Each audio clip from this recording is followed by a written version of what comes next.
BFM, dans l'actualité également, le combat d'une famille française face à la justice américaine. Sébastien Raoul sera jugé à partir de mardi à Seattle. Ce jeune Français est soupçonné d'avoir piraté des millions de données de grandes entreprises américaines. Il encourait jusqu'à 116 ans de prison.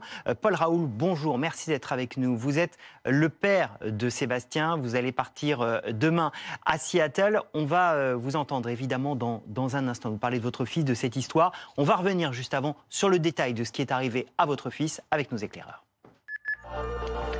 Et c'est Fanny Wegscheider qui nous rejoint. Fanny, que s'est-il donc passé pour Sébastien Raoul?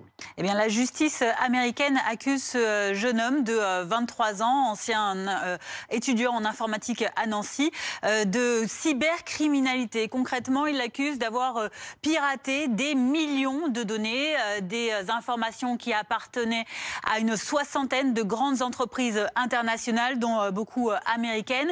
Et ces données, de les avoir revendues sur ce qu'on appelle le darknet, c'est-à-dire ces marchés noirs en ligne, ou encore de s'en être servi pour extorquer des rançons. Cette accusation de cybercriminalité proférée par la justice américaine, eh bien, elle la précise, cela aurait été organisé au sein d'un groupe de cybercriminels du nom de Shiny Hunters entre avril et juillet 2021. Préjudice estimé des pertes pour toutes ces entreprises qui auraient été piratées, environ 6 millions de dollars, près de 6 millions également d'euros, voilà pour les préjudices.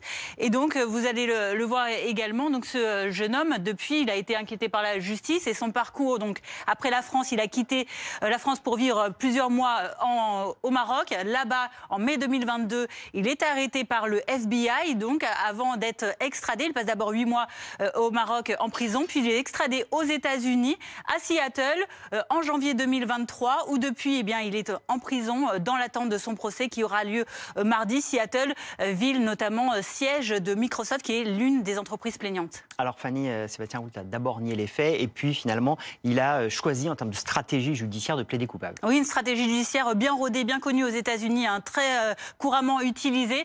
C'est un accord qui a été conclu avec l'accusation pour aller plus vite dans le traitement de la justice, pour limiter aussi les frais de justice. Et donc, il s'est mis d'accord avec l'accusation sur 2 chefs à présent. Il était reconnu coupable de 9 chefs d'accusation. Maintenant, il n'y en a plus que 2, la fraude électronique et puis le vol aggravé d'identité.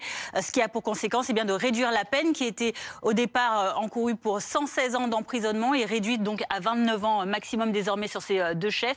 Le procès donc aura lieu mardi à Seattle. Merci beaucoup Fanny pour toutes ces explications. Paul Raoult est avec nous. Bonjour. Donc, je le disais, vous êtes le père de Sébastien. Est-ce que vous êtes confiant? Vous allez partir demain pour Seattle. Il va y avoir ce procès. Qu'est-ce que vous en attendez maintenant?